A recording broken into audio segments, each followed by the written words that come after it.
ವಿದ್ಯಾರ್ಥಿಗಳೇ, ನಿನ್ನೆ ತರಗತಿಯಲ್ಲಿ ನಾವು ವಚನ ಸಾಹಿತ್ಯ ಉಗಮ ಹಾಗೂ ವಿಕಾಸ ಈ ಒಂದು ಪಠ್ಯ ಭಾಗದಲ್ಲಿ ಜೇಡರದಾಸಮಯ್ಯನ ವಚನಕಾರರ ಪರಿಚಯ ಮತ್ತು ಆತನ ವಚನಗಳ ಕುರಿತು ಚರ್ಚೆಯನ್ನ ಮಾಡಿದ್ವಿ.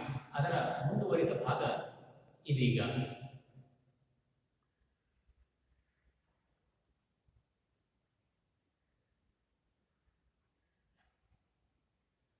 ಜೇಡರದಾಸಮಯ್ಯನ ಕೆಲವು ವಚನಗಳು ಮಿಡುಕು ಹುಳಗಳಂತೆ ವಚನದ ಒಂದು ಭಾಗದಲ್ಲಿ ಒಂದು ಪಾದದಲ್ಲಿ ಇಡೀ ವಚನಕ್ಕೆ ಬೆಲೆಯನ್ನು ತಂದುಕೊಡುವ ಕಾವ್ಯ ನಿರ್ಮಿತಿರುತ್ತದೆ. ಆ ಒಂದು ವೃತ್ತಿಯಿಂದ ಇಡೀ ವಚನ ಬೆಳೆದಿರುತ್ತದೆ. ಉದಾಹರಣೆಗೆ, ಒಡಲುಗೊಂಡವ ಹಸಿವ, ಒಡಲುಗೊಂಡವ ಹುಸಿವ, ಒಡಲುಗೊಂಡವನೆಂದು ನೀನೆನ್ನು ಜಡಿದು ನುಡಿಯದಿರ, ನೀನೆನ್ನೊಮ್ಮೆ ಒಡಲುಗೊಂಡು ನೋಡ ರಾಮನಾಥ ಎಂಬಲ್ಲಿ ಮನುಷ್ಯನಾಗಿ ದೇಹ ಧರಿಸಿದ ಮೇಲೆ ಹಸಿಯುವುದು ಮೇಲೆ ಹಸಿಯುವುದು ಮತ್ತು ಹುಸಿಯುವುದು ರಕ್ತಕ್ಕೆ ಅಂಟಿ ಬಂದಂತಹ ಗುಣಗಳು.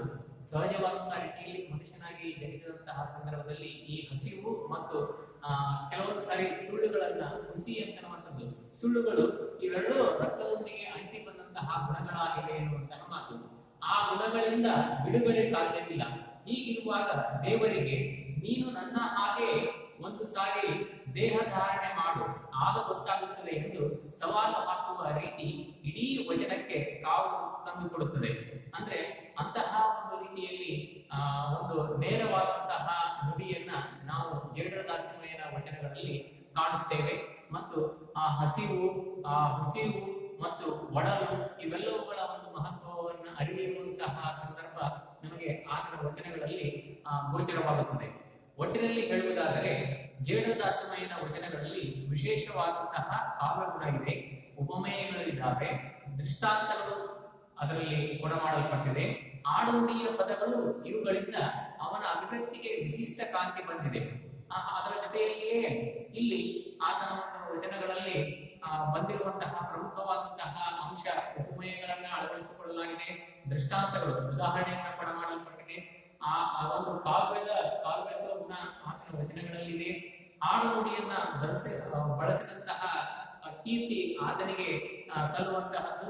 ಅವನ ಈ ವಿಶಿಷ್ಟವಾಗಿರುವಂತಹ ಅಭಿವ್ಯಕ್ತಿಗೆ ಅಲ್ಲಿ ಆತನ ಒಂದು ವಚನಗಳಲ್ಲಿ ಸಂಕ್ಷಿಪ್ತತೆ ಮತ್ತು ಗೇಯತೆ, ಹಾಡುವ ಲಯ ಗೇಯವನ್ನ ಗಮನಿಸ್ತೀವಿ. ಆತ್ಮಾಭಿವ್ಯಕ್ತಿ ಮೊದಲಾದ ಗುಣಗಳಿಂದ ಕೂಡಿ ಭಾವಗೀತೆಯ ಸತ್ವವನ್ನು ಪಡೆದುಕೊಂಡಿವೆ. ಇಲ್ಲಿ ತನ್ನ ಮನಸ್ಸಿಗೆ ಅನಿಸಿದಂತಹ ಒಂದು ಸಂವೇದನೆ ಇದೆಯಲ್ಲ, ಆತ್ಮಾಭಿವ್ಯಕ್ತಿ ಎನ್ನುವಂತಹದ್ದು. ಆ ಆತ್ಮಾಭಿವ್ಯಕ್ತಿಯ ಗುಣಗಳನ್ನ ಇಲ್ಲಿ ಅವು ಎಲ್ಲವುಗಳಿಂದ ಸಂಕ್ಷಿಪ್ತತೆ, ಗೇಯತೆ, ಆತ್ಮಾಭಿವ್ಯಕ್ತಿ ಈ ಎಲ್ಲ ಅಂಶಗಳಿಂದ ಏನಾಗಿದೆ ಅಂತಂದ್ರೆ ಇಲ್ಲಿ ಅದು ಒಂದು ಭಾವಗೀತೆಯ ಸತ್ವವನ್ನ ವಚನ ಸಾಹಿತ್ಯ ಈತನ ವಚನಗಳು ಕಂಡುಕೊಂಡಿವೆ ಎನ್ನುವಂತಹ ಮಾತು. ಅದಕ್ಕೆ ಒಂದು ಜೇಡರದಾಸಮಯ್ಯನ ಇನ್ನೊಂದು ವಚನ ಕೂಡ ಹೀಗೆ ಉಂಟು. ಅದು ಯಾವುದೆಂದರೆ, ಇಳೆ ನಿಮ್ಮ ದಾನ, ಬೆಳೆ ನಿಮ್ಮ ದಾನ, ಸುರಿದು ಸುರಿಸುವ ಗಾಳಿ ನಿಮ್ಮ ದಾನ, ನಿಮ್ಮ ದಾನವನ್ನು ಉಂಡು ಅನ್ಯರಿಗೆ ಹೊಗಳುವ ಪುಣ್ಯಗಳನ್ನು ಏನೆಂಬೆ ಕಾಣ ರಾಮನಾಥ ಎನ್ನುವಂತಹದ್ದು. ಹೀಗೆ ಈತನ ಒಂದು ವಚನಗಳಲ್ಲಿ ಉದಾಹರಣೆಗಳನ್ನು ಕೊಡುವಂತದ್ದಾಗಲಿ, ಮತ್ತು ಹಾಡಿನ ಒಂದು ಗೇಯತೆಯಾಗಲಿ, ಮತ್ತು ತನ್ನ ಅನಿಸಿದಂತಹ ಆತ್ಮಾಭಿವ್ಯಕ್ತಿ, ದೇವರ ಕುರಿತು ಆತನಿಟ್ಟಿರುವಂತಹ ನಂಬಿಕೆ, ಗುರುಭಕ್ತಿ ಎನ್ನುವಂಥದ್ದಾಗಲಿ, ಧಾರ್ಮಿಕ ಶರಣರ ಕುರಿತು ಹೇಳುವಂತಹ ಒಂದು ವಚನಗಳನ್ನಾಗಲಿ, ಇವೆಲ್ಲವುಗಳನ್ನ ಆತನ ಒಂದು ವಚನಗಳಲ್ಲಿ ಕಾಣುತ್ತೇವೆ.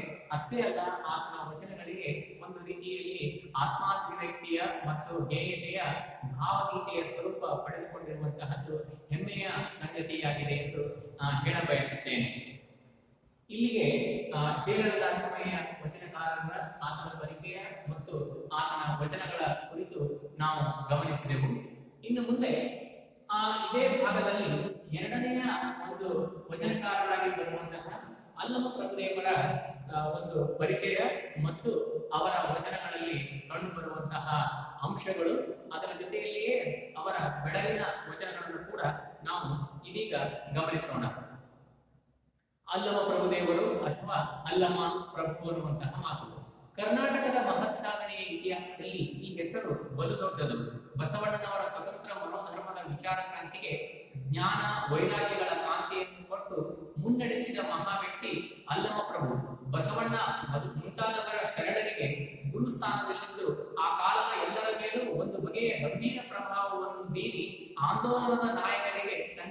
ನೈತಿಕ ಶಕ್ತಿಯನ್ನು ಧಾರೆ ಎರೆದು ಕೃತ್ಯನಾದ ವ್ಯಕ್ತಿ ಅಲ್ಲಮ ಪ್ರಭುದೇವರು. ಈತ ನಿಜವಾಗಿಯೂ ಒಬ್ಬ ಮಹಾಪುರುಷ. ವೈಯಕ್ತಿಕತೆಯ ಮಿತಿಯನ್ನು ಮೀರಿ ಯಾವ ಸಂಪ್ರದಾಯದ ಕಟ್ಟಿಗೂ ನಿಲುಕದೆ ಮಾನವೀಯತೆ ಸಾಧಿಸಬಹುದಾದ ಅತ್ಯುನ್ನತ ನಿಲುವನ್ನು ತನ್ನಲ್ಲೇ ಅಳವಡಿಸಿಕೊಂಡು ಅದನ್ನು ಜಗತ್ತಿನ ಕಲ್ಯಾಣಕ್ಕಾಗಿ ಸಾರಿದವರು ಅಲ್ಲಮ ಪ್ರಭು ಅನ್ನುವಂತಹ ಮಾತು. ಅದಕ್ಕೆ ಬಸವಣ್ಣನವರ ಒಂದು ಸ್ವತಂತ್ರ ಮನೋಧರ್ಮದ ವಿಚಾರ ಕ್ರಾಂತಿಗೆ ಬೆನ್ನೆಲುಬು ಆಗಿ ನಿಂತು ಗುರುವಿನ ಸ್ಥಾನದಲ್ಲಿ ಇದ್ದುಕೊಂಡು ಜ್ಞಾನ ಮತ್ತು ವೈರಾಗ್ಯಗಳ ಕಾಂತಿಯನ್ನ ಧಾರೆ ಎರೆದು ಅಣ್ಣ ಬಸವಣ್ಣನವರಿಗೆ ಮಾರ್ಗದರ್ಶನ ಮಾಡಿದಂತಹ ಶ್ರೇಯಸ್ಸು ಅಲ್ಲಮ ಪ್ರಭುಗಳಿಗೆ ಸಲ್ಲುವಂತಹದ್ದು.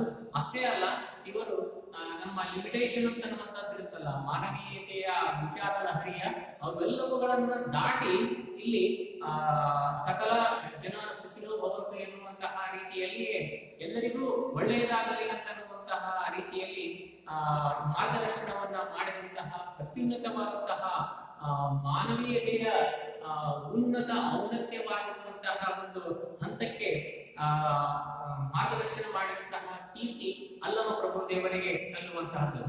ಮತ್ತೆ ಈ ಅಲ್ಲಮ ಅನ್ನುವಂತಹ ಪದ ನಿಷ್ಪತ್ತಿಯ ಕುರಿತು ಈ ರೀತಿಯಾಗಿರುವಂತಹ ಚರ್ಚೆಗಳಿವೆ. ಅಲ್ಲಮ ಎಂಬ ಹೆಸರಿನ ಬಗ್ಗೆ ಚರ್ಚೆಗಳು ನಡೆದಿವೆ.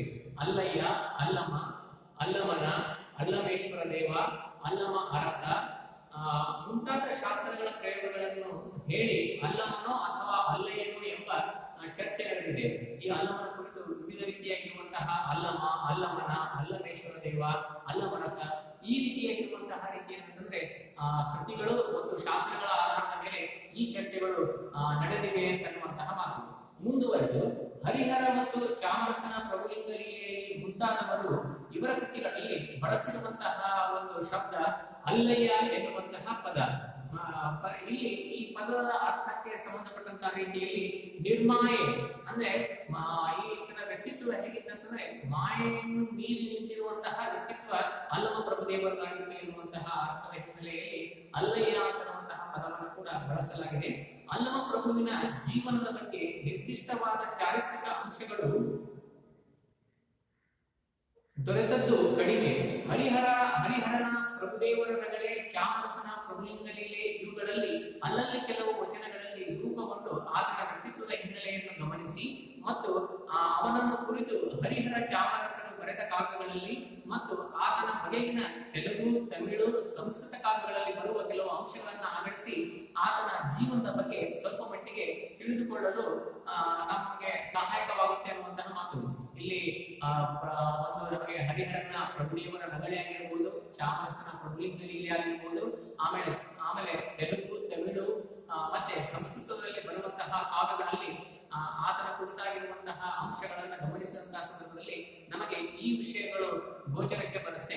ಅದೇನೆಂದರೆ ಈತನ ಜನ್ಮಸ್ಥಳ ಶಿವಮೊಗ್ಗ ಜಿಲ್ಲೆಯ ಶಿಕಾರಿಪುರ ತಾಲೂಕಿನ ಬಳ್ಳಿಗಾವೆ. ತಂದೆ ನಿರಹಂಕಾರ, ತಾಯಿ ಸುಜ್ಞಾನಿ.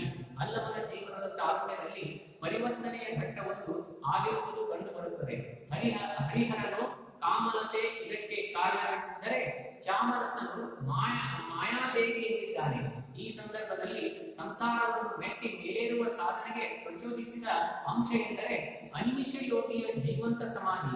ಇಲ್ಲಿ ಅನಿಮಿಷ ಯೋಗಿ ಅಂತನ್ನುವಂತಹದ್ದು ಏನಿದೆ ಅಂತಂದ್ರೆ ಅಂಶ, ಇಲ್ಲಿ ಆತನ ಒಂದು ಆಧ್ಯಾತ್ಮಿಕ ಗುರು ಅವರ ಒಂದು ಜೀವಂತ ಸಮಾಧಿ ದರ್ಶನ ಪಡೆದಿರುವಂತಹದ್ದು ಭಾಗ್ಯದ ಬದಲಾವಣೆಯ ಪ್ರಮುಖ ಕಾರಣ. ಇದನ್ನು ಕಂಡ ಅಲ್ಲಮನಿಗೆ ತನ್ನ ಮುಂದಿನ ಬಾಳಿನ ಗುರಿಯು ಏನಾಯ್ತಂದ್ರೆ ಗೋಚರವಾಯಿತು. ಇಷ್ಟಲಿಂಗಕ್ಕಾಗಿ ಬದುಕಬೇಕು ಎಂದುಕೊಳ್ಳುತ್ತಾನೆ. ಈ ಸಂದರ್ಭದಲ್ಲಿನ ಆತನ ಹೋರಾಟ ತಳಮಳವನ್ನೇ ತನ್ನ ಒಂದು ವಚನದಲ್ಲಿ ಹೀಗೆ ವ್ಯಕ್ತಪಡಿಸಿದ್ದಾನೆ. ಇಷ್ಟಲಿಂಗಕ್ಕಾಗಿಯೇ ತಾನು ಇನ್ನು ಮುಂದೆ ಬದುಕಬೇಕು ಅಂತನ್ನುವಂತಹ ಮಾತನ್ನ ದೃಢ ನಿರ್ಧಾರವನ್ನ ಕೈಗೊಳ್ಳುತ್ತಾನೆ. ಅದಕ್ಕಾಗಿಯೇ ಆತನ ಈ ಒಂದು ವಚನದಲ್ಲಿ ಈ ಒಂದು ದೃಢ ನಿರ್ಧಾರ ಅಥವಾ ಅಂಶವನ್ನು ನಮ್ಮ ಗಮನಕ್ಕೆ ಬರುತ್ತೆ. ಅದೇನೆಂದರೆ ಎಸೆಯದಿರು ಕಾಮ, ಕ್ರೋಧ, ಲೋಭ, ಮೋಹ, ಮದ, ಮತ್ಸರ ಇದು ಸಾಲದೆ ನಿನಗೆ ನಿನ್ನ ಬಾಣ ಹುಸಿಯಲಬೇಕೆ ಭೋಗೇಶ್ವರ. ಲಿಂಗದ ವಿರಹದಲ್ಲಿ ಬೆನ್ನವರ ಮರಳಿ ಸುಡುವರುಂಟೆ ಕಾಮ. ಇಲ್ಲಿ ಎರಡು ರೀತಿಯಲ್ಲಿ ಬರುವಂತಹದ್ದು ಭೋಗೇಶ್ವರ ಅಂತ